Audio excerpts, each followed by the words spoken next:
जय हरी विठ्ठल म्हणून आजच्या व्हिडिओला आपण सुरुवात करणार आहोत. तर आता माहीचा महिना चाललाय आणि या माहीच्या महिन्यातील कृष्ण पक्षातील जी एकादशी आहे त्या एकादशीला विजया एकादशी म्हणतात. अहो, पद्मपुराणात प्रत्यक्षात भगवान महादेवांनी सांगितलेलं आहे ब्रह्मपुत्र नारद मुनीला उपदेश करताना की जो मनुष्य विजया एकादशीचं व्रत करतो त्याची ती पित्र आहेत, म्हणजे जी पूर्वज आहेत, नरकात जरी असले ना तरी त्यांना स्वर्गात जागा मिळते. आणि जो व्यक्ती मनापासून हे व्रत करतो एकादशीचं त्याच्या प्रत्येक कार्यामध्ये यश प्राप्त होतं, विजय प्राप्त होतो, त्याच्या सगळ्या मनोकामना पूर्ण होतात, घरात धनसंपत्ती येते आणि जे कष्ट करतो त्या कष्टाला यश मिळतं. धनधान्यामध्ये बघा बरकत येते. एवढंच नाही तर स्वतः भगवान श्रीरामाने लंकापती रावणाला मारण्यासाठी विजय मिळवण्यासाठी हे विजया एकादशीचं व्रत केले. तर मित्रांनो, सुंदर अशी कथा आहे, दुर्लभ कथा आहे. व्हिडिओ नक्की आपण ध्यान देऊन ऐका आणि हे व्रत नक्की करा. आपण विजया एकादशीचं चॅनलवरती प्रथम असाल तर नक्की सबस्क्राईब करा. आपण पाहत आहात मराठी मोटिवेशनल हिस्ट्री चॅनल. आणि शेवटी कमेंट आम्हाला ओम नमो भगवते वासुदेवाय नम अशी कमेंट जरूर करा. तर मित्रांनो, भगवंताच्या चरणाचं ध्यान करून ही कथा आपण ध्यान देऊन ऐका आणि श्रद्धेनं ऐका, विश्वासानं ऐका. आपलं जे कार्य आहे ते नक्की पूर्ण होईल. हा काळ होता महाभारताचा. आणि एके दिवशी अर्जुनानं भगवान श्रीकृष्णाला विचारलं, देवा, हा जो माहीचा महिना आहे आणि या माहीच्या महिन्यामध्ये जी एकादशी येते त्या एकादशीचं नाव काय आणि तिची कथा काय? भगवान श्रीकृष्णांनी स्मित हास्य केलं आणि अर्जुनाला सांगितलं की अर्जुना, ध्यान देऊन ऐक. या माहीच्या महिन्यातील कृष्ण पक्षातील जी एकादशी आहे त्या एकादशीचं नाव विजया एकादशी आहे. आणि त्या ठिकाणी भगवान श्रीकृष्ण अर्जुनाला कथा सांगू लागले की हे अर्जुना, विजया एकादशीचं फार महत्व आहे. आणि ह्या विजया एकादशीचं जे महत्व आहे, प्रत्यक्षात ज्यांनी विश्वाची रचना केली ब्रह्मदेव, आणि या ब्रह्मदेवांनी आपला पुत्र म्हणजेच ब्रह्मपुत्र नारदाला सांगितलेली कथा आहे. प्रत्यक्षात ही कथा ऐकल्यानं, हे व्रत केल्यानं तुझ्या मनातील इच्छांची पूर्तता होईल. प्रत्यक्षात ब्रह्मदेवानं सांगितलं. ब्रह्मदेव सांगू लागले की प्रभू रामचंद्रांना 14 वर्ष वनवास मिळाला. प्रत्यक्षात भगवान विष्णूंचा अवतार, बंधू लक्ष्मण आणि पत्नी माता सीता त्यांच्याबरोबर ह्या वनवासामध्ये होते. प्रभू रामचंद्र आणि हे सगळे तिघे नाशिक जवळील पंचवटी या ठिकाणी आले. आणि या पंचवटी या ठिकाणी दुष्ट अशा रावणानं सीता मातेचं हरण केलं. आणि या घटनेनं प्रभू रामचंद्र दुःखी झाले. हो, रानावनात भटकू लागले, सीता मातेचा शोध घेत होते. आणि शोध घेता घेता घनदाट अशा जंगलामध्ये जटायू नावाचा पक्षी पंख तुटलेला पडलेला हरणाची वेळ येऊन ठेपलेली होती. प्रभू रामचंद्र त्या ठिकाणी गेले या जटायू जवळ आणि आपल्या मांडीवर घेतलं. आणि या जटायूने प्रभू रामचंद्रांना सगळा वृत्तांत सांगितला की दुष्ट अशा रावणानं सीता मातेला कसं पळवून नेलं. आणि सगळा हा वृत्तांत सांगितल्यानंतर त्या इमानदार पक्षानं, त्या जटायून आपला प्राण प्रभू रामचंद्रांच्या मांडीवरती सोडला, स्वर्गाच्या दिशेनं प्रस्थान केलं त्या आत्म्यानं. आणि नंतर पुढे प्रभू रामचंद्रांची भेट वानरांचा राजा सुग्रीव यांच्याशी झाली.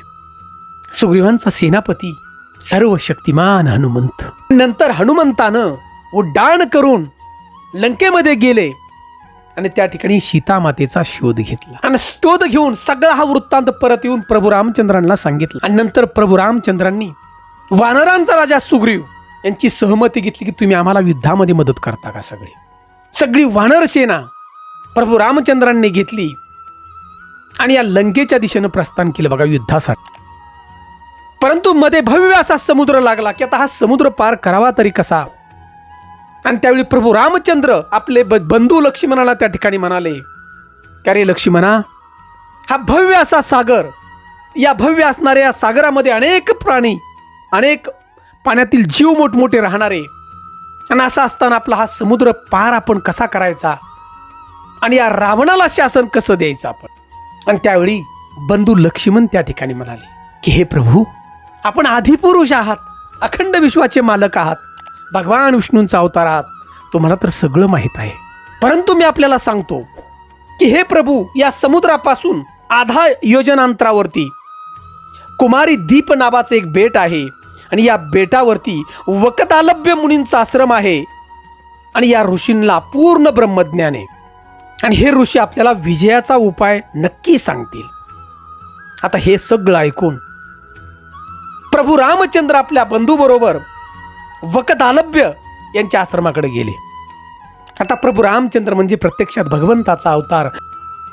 भगवंतांना येताना पाहून म्हणजेच प्रभू रामचंद्रांना पाहून ते ऋषी म्हणाले की हे प्रभू श्रीराम, तुमच्या पदस्पर्शानं आमचा आश्रमच पवित्र झालेला आहे. आपलं काय काम आहे?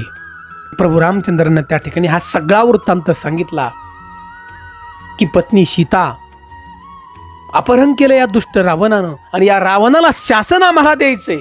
आम्ही राक्षसांचा नाश करणार आहोत, परंतु या लंकेमध्ये जाण्यासाठी समुद्रमध्ये आहे आणि हा समुद्र कसा पार करावा याचा उपाय आम्हाला सांगा ऋषी महाराज. आणि त्या ठिकाणी या ऋषींनी उपाय सांगितला की हे प्रभू श्रीरामा, आता माहीचा महिना चालू झालेला आहे आणि या माहीच्या महिन्यामध्ये कृष्ण पक्षातील जी विजया एकादशी आहे या एकादशीचं व्रत तुम्ही करावं. आणि ह्या विजया एकादशीचं व्रत केल्यानं समुद्र पार करण्यासाठी तुम्हाला बुद्धी मिळेल, उपाय मिळेल आणि रावणावरती तुम्ही विजय नक्की मिळवताल.